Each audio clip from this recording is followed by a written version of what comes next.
Let's start a topic of bookkeeping versus accounting. Then next வந்து relationship bookkeeping அக்கௌண்டிங்க்கு பார்க்க போகிறோம். Accounting and accountancy. First booking versus accounting என்ன difference? வர்சஸ்னால் விஎஸ்னால் டிஃப்ரென்ஸ்னு அர்த்தம். First scope 5 difference இருக்குது. First difference வந்து scope. இது வந்து புக்கிங் வந்து ஒன்லி என்னது ரெக்கார்டிங், கிளாஸிஃபையிங், பிஸ்னஸ் ட்ரான்சாக்ஷன் அந்த ப்ராசஸ் மட்டும்தான் பண்ணுவாங்க. ஆனால் அக்கௌண்டிங்கிறது வந்து ரெக்கார்டு, கிளாஸிஃபை மட்டும் இல்லாமல் சம்மரைசிங், அனலைசிங், இன்டர்பிரிட்டிங் இதெல்லாம் பண்ணுறாங்க ஃபைனான்ஷியல் டேட்டாவை. தென் செகண்ட் ஸ்டேஜ் வந்து என்னென்னா செகண்ட் டிஃப்ரென்ஸ் வந்து ஸ்டேஜ். புக்கிங் வந்து ப்ரைமரி ஸ்டேஜ், அதுதான் ஃபஸ்ட்டு ப்ரிப்பேர் பண்ணுவாங்க. அக்கௌண்டிங் வந்து புக்கிங் ப்ரிப்பேர் பண்ணதுக்கப்புறம் தான் ப்ரிப்பேர் பண்ணுவாங்க, அதனால் அது secondary stage. Then third difference வந்து nature of job.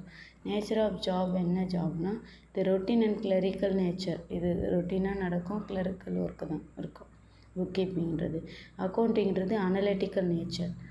Then knowledge record வந்து பேசிக் நாலேஜ் இருந்தால் போதும் புக்கிங் ப்ரிப்பேர் பண்ணுறதுக்கு. அக்கௌண்டிங் வந்து தரோ நாலேஜ் இருக்கணும், அக்கௌண்டிங் பிரின்சிபல், ப்ரொசீஜர் அது பேஸ் பண்ணி.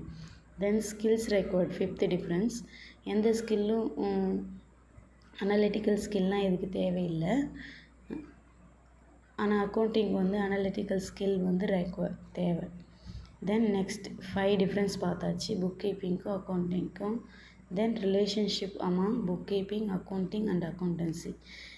அக்கௌண்டன்சியோட ஒரு பார்ட்டு தான் அக்கௌண்டிங், அக்கௌண்டிங்கோட ஒரு பார்ட்டு தான் புக்கிங். அதை அப்படி கொடுத்துருக்காங்க 1 by 1. புக்கிங்கிறது என்னென்ன ப்ரைமரி ஸ்டேஜ்னு பார்த்தோம். இது என்ன பண்ணுவாங்கன்னா இது ஒரு ப்ராசஸ் ஆஃப் ரெக்கார்டிங் தான். கிளாஸிஃபை பண்ணி அந்தந்த புக் ஆஃப் அக்கௌண்ட்ஸில் ரெக்கார்ட் பண்ணுவாங்க. ஆனால் அக்கௌண்டிங்கிறது வந்து என்ன அப்படின்னா அதை கிளாஸிஃபை பண்ணி ரெக்கார்ட் பண்ணுறது மட்டும் இல்லாமல் அனலைஸ் பண்ணி ஃபைனலாக இன்டர்பிரேட் பண்ணி இதுதான் ஃபைனான்ஷியல் டேட்டா அப்படின்னு வந்து அவுட்புட்டாக இருக்கும். தென் அக்கௌண்டன்சின்றது வந்து ஒரு சிஸ்டமேட்டிக் நாலேஜ்ன்றாங்க. Accounting process, standard, procedure, basic principles எல்லாமே இன்க்ளூட் பண்ணியிருக்கோம் அந்த அக்கௌண்டிங் ரெக்கார்ட் பண்ணுறது அப்படின்னா. That's it. ஒன்றுக்கு ஒன்று என்ன இருக்குன்னா லிங்க் இருக்குது, அதனால் ரிலேஷன்ஷிப் சொல்கிறாங்க. That's it.